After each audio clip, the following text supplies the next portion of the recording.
What's up, Bargain family? Welcome back to my channel and welcome to the bathroom. So last week I uploaded a living room makeover and you guys really liked that and said you wanted to see the other rooms. So right now, currently, the only room done beside the front room is the bathroom. So I'm going to be sharing with you guys how it looked before, how it looks now, and just little things I did to make it look better. And by me, I mean Matt and I, especially Matt. So this bathroom before was a hot mess. It looked outdated and we wanted to do something to this bathroom to make it look a little bit more updated. There was wallpaper in here. When we took it down, under it, it said that it was from 1987, which is the year I was born. So the wallpaper is 32 years old. That's actually where we started in the bathroom. We took the wallpaper down and we painted the walls white. The wallpaper came off super easy and then we painted it a kind of waterproof paint so that it wouldn't like kind of start bubbling up and stuff. Sorry, pepper. The next step for us was the tiles. So when we moved in here, we thought that the tiles just had this little speckled design to them because it was on absolutely every single tile.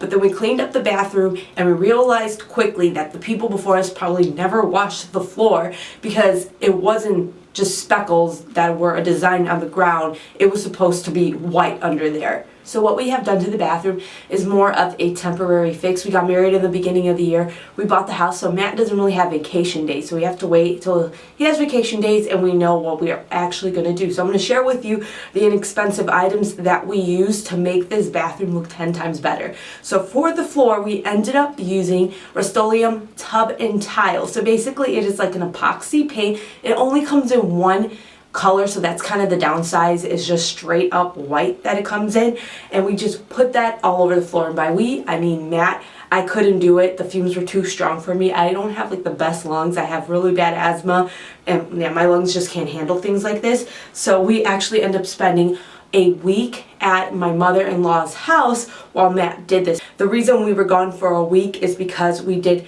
3 layers of this stuff. The next step for us was the grout. The grout was super yellow, so what we ended up doing was taking grout markers. They're kind of like paint pens to me, and there is like a white paint inside of there. I think it's probably specific for grout. I highly doubt it's like some type of paint pen you can use in crafting. One thing that had to be removed before we started on the grout was the vanity mirror, and when Matt removed that, we realized that the hole that the vanity was in wasn't even big enough for that vanity, and they built up the bottom of it so that it would be held with like pieces of wood. There's a lot of janky things. They also covered up a electrical outlet, which we actually ended up using to our advantage. So now we've been left with a super white bathroom that looks 10 times better than before.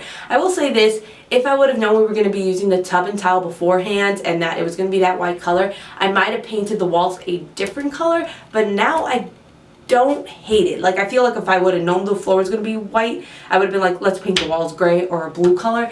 But because I didn't know that, I actually do like the white walls and the white ground because the light bounces in here so nicely. Once we had that done, it was time for the fun stuff. We got a new toilet, we got a new vanity. The vanity I like because of the drawers at the top. They're small little drawers, but what it helps is it helps keep clutter off of the actual sink. And I'm not a big fan of clutter all over the sink, so it helps us keep clutter off of the sink without having to use like bins at the very bottom of like a bigger size vanity. So our vanity mirror is slightly off-centered, but that is because of the way the people put the hole in the wall and the fact that we couldn't find a vanity with the sizes that we needed. We would have had to make one. So what Matt ended up doing is he ended up installing this vanity that we found, got it to work, and then he put a border around it to hide the holes that were there, because what happens is the vanity didn't fit perfectly and there were still some gaps. So he put like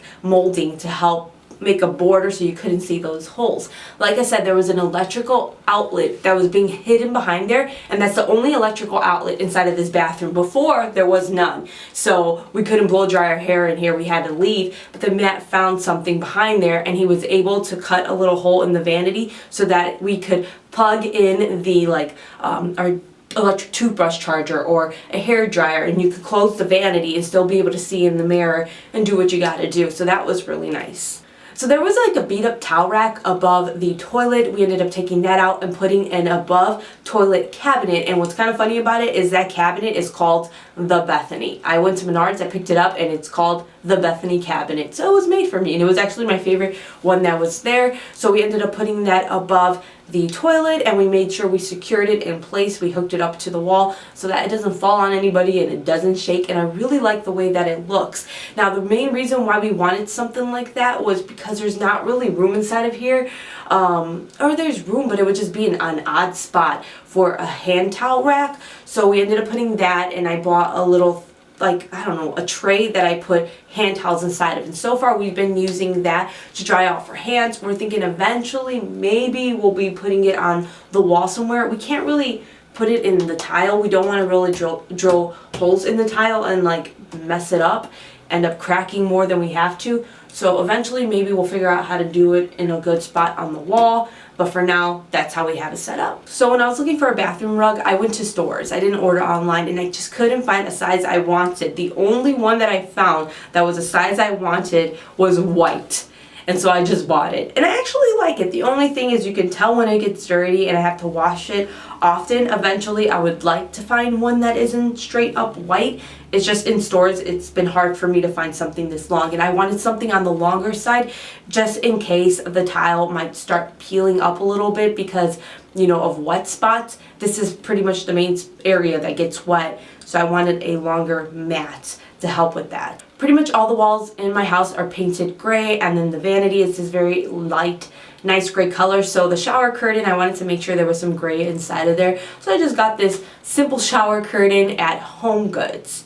Everything that's in the cabinet that's above the toilet is from Home Goods, minus the greenery inside of that vase. But the vase, the tray, the towels, the little Q-tip holder, that is all from Home Goods. I found this body lotion and hand soap set at Home Goods as well. I like the little thing that it came inside of. It just looks really chic and clean. So I ended up purchasing that to be the hand soap, just because on the counter, I don't know, it just looks nice versus if I just put, like, you know, the regular soap dispenser sitting there.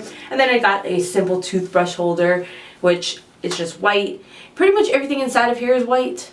Is it hard to keep up with all of this white? Does it always look dirty? Not really. What actually looks dirty the most is the carpet, like I said, just because when we track stuff on our socks, because I wear socks in the house, it does like stick on the carpet. But as for the tile, it's not too bad. I do have to sweep it every couple of days and clean it up, but you know, it's not anything like too out of the ordinary. Like, it's still kind of the same upkeep I would keep in the bathroom had the tile been like a darker color where I couldn't tell that there was like dust or something on the ground. It is only matte, pepper, and dye right now, so it's not a lot to keep up with. I don't know how it's going to be with kids, but hopefully by that time we would have different tile in. We do want to put different tile in entirely just because we're not a big fan of the design in this tile, and on top of that we just want to remove as much as the previous owner as possible, just because it brings back those smoky memories of when we bought the house and the place smelled like smoke.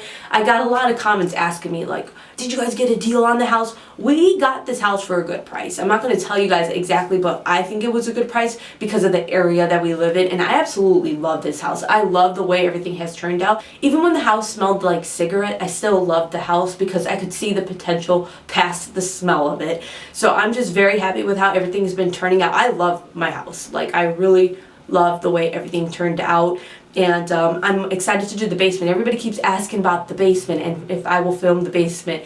The basement, the good news is the mold that was down there was contained and it is removed.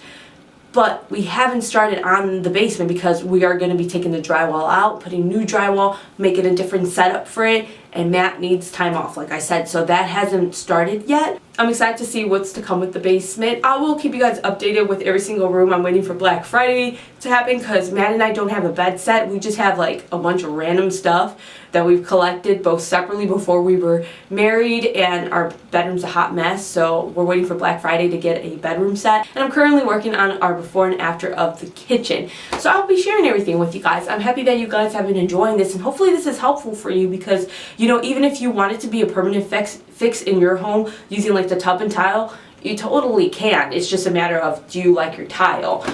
This tile, it just brings back bad memories of the previous owner's smoking in every single room, so that's why like we kind of just want to get rid of it. But for now, I really do like the way that this bathroom looks. So that's it for this bathroom makeover video. I hope you guys enjoyed the video. If you did, please give it a thumbs up. Let's see if we can get this video to 5,000 thumbs up. I really hope you guys are enjoying the process of me buying the house and then just sharing with you guys every single room as I kind of make it suit what I like. Thank you so much for watching. I will see you guys next time. Take care. Bye.